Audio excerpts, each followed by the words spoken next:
नमस्कार दोस्तों। PSSM blessings परिवार से मैं मिशा गुप्ता पुस्तक रुक्मणी और कालचक्र का फेर के ऑडियो 26 में आपका स्वागत करती हूँ। सुजाता नृत्य के लिए सुमति के साथ महल में पहुंच चुकी है और वह हिचकते हुए सुमति से पूछती है, क्या आप जानती हैं कि वहाँ कौन कौन उपस्थित होगा? मैं केवल इतना जानती हूँ कि अर्जुन वहाँ होगा। मैं दूसरों के बारे में नहीं जानती। उनका नाम सुनते ही मैं पूर्ण विराम पर आ गई। क्या बात है सुजाता? मैं अंदर नहीं जा सकती सुमति। मैं ये नहीं कर सकती। मेरे नेत्रों में आंसू जमा हो गए। उनके आगे मैं स्वयं को अपमानित नहीं कर सकती थी।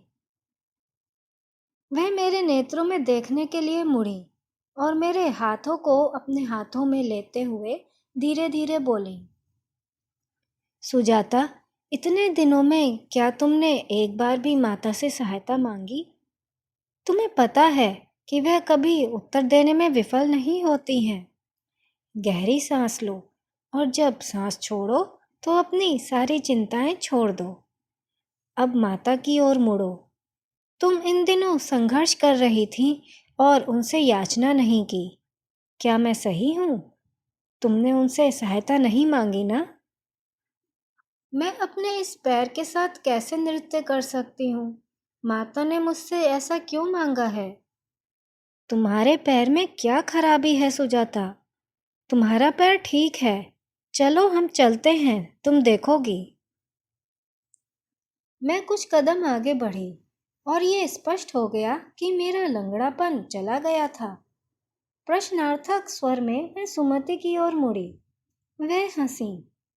क्या तुम्हें विश्वास नहीं था कि माता तुम्हारे लिए प्रदर्शन करना संभव कर देंगी? तुम ये कैसे नहीं जान सकती थी?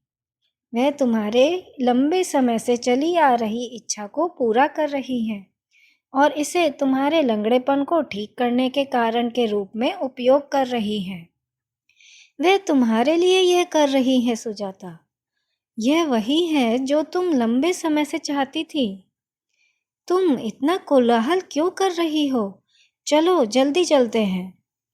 मैं अपने हाल ही में ठीक हुए पैर का परीक्षण करना चाहती थी। मैं इतनी जल्दी चलने लगी कि सुमति को मेरे साथ चलने में चिंता हुई। मेरा एक बार लंगड़ाता हुआ पैर अब उतनी ही तेजी से आगे बढ़ सकता था जितना मैं चाहती थी। मेरे ऊपर एक बड़ी राहत का भाव आया। मैं अब वैसे ही प्रदर्शन कर सकूंगी जैसे पहले कई बार कर चुकी थी। सुमति मुझे उस कमरे में ले गई जहां अन्य नर्तकियां इकट्ठी थीं। जब उन्होंने मुझे बिना लंगड़ाहट के चलते देखा तो वे भी उतनी ही चकित हुई जितनी मैं थी। हमने तब तक प्रतीक्षा की जब तक हमें उस कमरे में नहीं बुलाया गया जहां माता और उनके मेहमान बैठे थे। मैंने उस ओर देखा जहां माता बैठी थी और देखा कि वह अर्जुन के साथ बातचीत कर रही थी। मेरी चिंताओं पर ध्यान देने या अर्जुन की उपस्थिति पर अधिक ध्यान देने का समय नहीं था, क्योंकि ढोल बजना शुरू हो चुका था। मैं दुर्गा देवी के कोप में डूबने लगी। अतीत में जब मैंने इस भूमिका को निभाया था तो मैंने स्वयं को सशस्त्र देवी में बदलता अनुभव किया था, जो शक्तिशाली असुर से लड़ रही थी।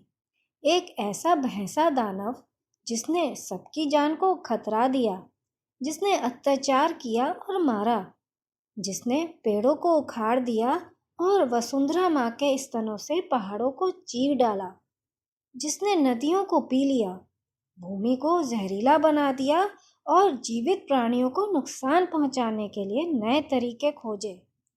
यह नृत्य हमेशा मेरे लिए जीवंत था।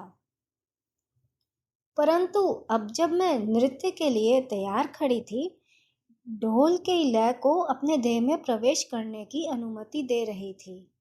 मैंने अपने मन की आंखों से देखा कि महेंद्र छाया से बाहर निकल रहा है। इस बार मैं महिषासुर से नहीं बल्कि मेरे पुराने शत्रु महेंद्र से लड़ रही थी। इससे पहले कि मैं पहला कदम उठाना शुरू करती, मैंने देखा कि वह नर्तकी जो भैंसे के भेष में मेरे सामने खड़ी थी, वह उस आदमी में बदल गई जो मेरे जीवन में राक्षस था। उस आदमी की घिनौनी स्पर्श और दृष्टि की दबी यादें मेरे सामने उभर आईं। मुझे उन नकाब वाले आदमियों से भी भय अनुभव हुआ जो उद्धव को मारने के लिए उसके कहने पर आए थे। मेरे सामने से गुजरने वाले दृश्यों ने अभी तक शांत न होने वाली घृणा और क्रोध को जगा दिया था, और वही भावनाएं थीं जिन्होंने मेरे नृत्य को प्रेरित किया। मेरे हृदय में ऐसी आग उठी कि मुझे लगा कि यह मुझे भस्म कर देगी। पहली बार यह एक व्यक्तिगत लड़ाई थी, किसी प्राचीन या पौराणिक दानव के विरुद्ध संघर्ष नहीं, बल्कि एक ऐसे व्यक्ति के विरुद्ध जो बहुत वास्तविक था और जो उस समय द्वारका में ही हमारे बीच अधिक विश्वासघाती कार्य कर रहा था। वह हमारे बीच जीवित था। मेरे कदम इतने तेज कभी नहीं थे। मेरे हाथ इतनी सहजता से एक मुद्रा से दूसरी मुद्रा में कभी नहीं गए थे। तेजी से बहने वाली धारा की गति के साथ ऊर्जा की सूक्ष्म पारियों को जगाते हुए चमकते नेत्रों से मैंने उसका पीछा किया और उस राक्षस को मारा जिसने मेरे जीवन को कुचल दिया था। अंत में मैं अपना बदला ले सकी। महेंद्र फुर्तीला था, एक के बाद एक रूप धारण करता जा रहा था, छिप रहा था, परंतु मैं भी अडिग थी। जैसे जैसे संगीत की गति बढ़ती गई, वैसे वैसे नाटक की तीव्रता भी बढ़ती गई। हाथ में भाला लिए हुए उस दानव का पीछा करते हुए मेरे पैर इधर उधर घूमने लगे। उसकी हरकतों का खौफ मेरे चेहरे पर दिख रहा था, क्योंकि मैंने देखा कि उसने लोगों के दिलों में कितनी उथल पुथल मचा रखी थी। जो दर्द उसने पैदा किया था, मैंने अपने भाले से उसे बार बार ऐसा मारा कि वह मेरे पांव के पास मर गया। जब मैंने देवताओं से उसके निधन का जश्न मनाने और पृथ्वी को पुनर्स्थापित करना, रोते हुए दिलों को ठीक करना, भूमि को पुनर्जीवित करना, महासागरों को शांत कराने, ज्वालामुखियों को शांत करने और लोगों को फिर से आनंदित करने का आह्वान किया, जैसे ही देवता अपना काम करने के लिए आए, मैं चुपचाप आकाशीय लोकों में चली गई। एक बार फिर मैं दुर्गा बन गई थी, जैसे कि मैंने हमेशा किया था जब मैंने उस भूमिका में नृत्य किया था, यह भूलकर कि मेरे पास एक दशक था। मैं भूल गई थी कि मैं प्रदर्शन कर रही थी, इसलिए मैं उस भूमिका में लीन हो गई थी जो मैं निभा रही थी।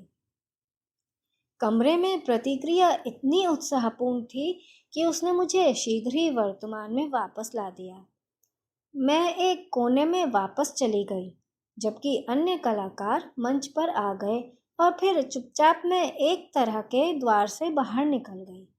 जो मैंने अभी अभी अनुभव किया था, उसे समझने का प्रयास करने के लिए मुझे एकांत की आवश्यकता थी। मेरा हृदय तेज भाग रहा था और मुझे अपनी सांस शांत करने में कठिनाई हो रही थी। महिला निवास में अपने कदम वापस लाते हुए मैंने एक कमल के सरोवर के किनारे वाटिका में शरण ली। अंजलि ने मुझे गहरी सोच में वहां पाया जब मैंने पिछले कुछ दिन की अपनी निराशा और माता में विश्वास की कमी को याद किया। उन्होंने मेरे लिए जो किया, उससे दंग होकर मैं उनका सामना करने से हिचकिचा रही थी, इसलिए मैं वहां से निकल गई थी। अंजलि चुपचाप मेरे पास बैठ गई। कुछ पल बाद मैंने पछताते हुए कहा, माता ने मुझे नृत्य करने के लिए क्यों कहा, यह मैं नहीं समझ पाई थी। मुझे उनसे प्रश्न नहीं करने चाहिए थे। मुझे उन पर कभी संदेह नहीं करना चाहिए। वह जानती थी कि दुर्गा देवी के रूप में नृत्य करने से तुम अपने क्रोध को और घृणा को मुक्त कर दोगी। तुम्हें एक बार फिर वह महान देवी बनने की आवश्यकता थी, महेंद्र को मारने के लिए नहीं, बल्कि स्वयं को क्रोध से दूर करने के लिए। उसका भाग्य उसका ध्यान रखेगा, माता को तुम्हारी अधिक चिंता है। एक क्रोध जो मुझे पता भी नहीं था कि मेरे पास अभी भी है। उन्होंने मुझे मुक्त करने में सहायता की है। यह और बहुत कुछ किया है। ऐसी भावनाएं जीवन भर के लिए छिपी रह सकती हैं। यह उचित है। उन्हें सतह पर आने दो और उन्हें घुलने दो। अंजलि, मैं घृणा से भस्म नहीं होना चाहती, परंतु मैं उस आदमी को क्षमा नहीं कर सकती हूँ। न केवल उद्धव की मृत्यु के लिए, बल्कि उसने मेरी माँ के साथ जो किया, जिसके कारण वह भाग गई। अंदर ही अंदर मुझे लगता है कि मुझे भविष्य में फिर से उसका सामना करना पड़ेगा। ऐसा होगा, है ना? उन्होंने तुरंत उत्तर नहीं दिया। फिर बोली, भविष्य को स्वयं तय करने के लिए छोड़ दो। मैं अभी इसकी चिंता नहीं करती। इस वर्तमान जीवन की चिंता करना ही पर्याप्त है। भविष्य की चिंता मत करो। अंजलि, मुझे बदला लेना अच्छा लगा। मैंने उस राक्षस का नाश किया। सुजाता, तुमने हिम्मत दिखाई। तुमने इतने वर्षों में नृत्य नहीं किया था और तुम्हारा एक पैर विकलांग था, फिर भी तुमने माता के अनुरोध का पालन किया। मैं इसके लिए तुम्हारी सराहना करती हूँ। वह चुप हो गई। फिर पूछा, तुम माता और उनके मेहमानों का अभिवादन करने से पहले ही कमरे से बाहर चली गई। क्या तुम अर्जुन से नहीं मिलना चाहती थी? मैंने कहा, उन सभी भावनाओं के साथ नहीं जो मैं अनुभव कर रही थी। मुझे अपने संदेह पर लज्जा आ रही थी और मैं माता का अभिवादन करने से डर रही थी। अंजलि हंसी। तो तुम अभी भी माता को नहीं जानती हो? ऐसा कुछ भी नहीं है जो हम उनसे छुपा सकते हैं, और वह कभी भी हम पर निर्णय नहीं करती हैं। वह उन चुनौतियों को समझती हैं जिनसे हम गुजरते हैं और केवल सहायता करने के लिए उपस्थित हैं।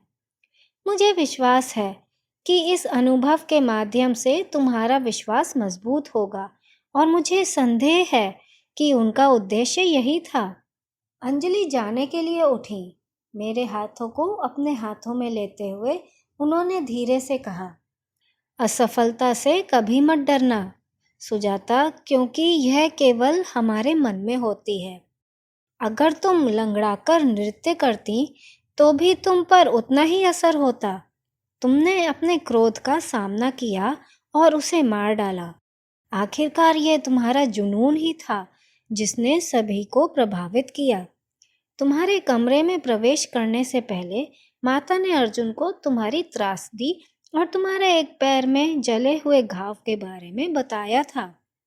मैंने देखा कि वह तुम्हारे प्रदर्शन से कितना प्रभावित हुआ था, और उसने बाद में टिप्पणी की कि वह कितना चकित था कि तुम उस विकलांगता के साथ वैसा नृत्य कर सकती थी जैसा तुमने किया। उसने कहा कि यह तुम्हारा मनोबल ही रहा होगा जिसने तुम्हें इससे उबरने में सक्षम बनाया। यह तुम्हारा मनोबल ही था जिसने माता को प्रतिक्रिया देने और तुम्हें ठीक करने में सक्षम बनाया। सुजाता, अंजलि की बातों ने मुझे बहुत प्रभावित किया। मैं जानती थी कि यह माता के रहस्य का हिस्सा था जो मेरी समझ से परे था। उन्होंने मेरे लिए मेरे अंतिम और सर्वश्रेष्ठ प्रदर्शन की व्यवस्था की थी, और उन्होंने मुझे अपने और उस महान योद्धा के सामने ऐसा करने की अनुमति दी थी जिसकी मैं बहुत प्रशंसा करती थी। मित्रों, आज के लिए बस इतना ही। अगली कड़ी में हम रुक्मणी देवी की राधा से भेंट के बारे में जानेंगे। आप सबका बहुत बहुत आभार।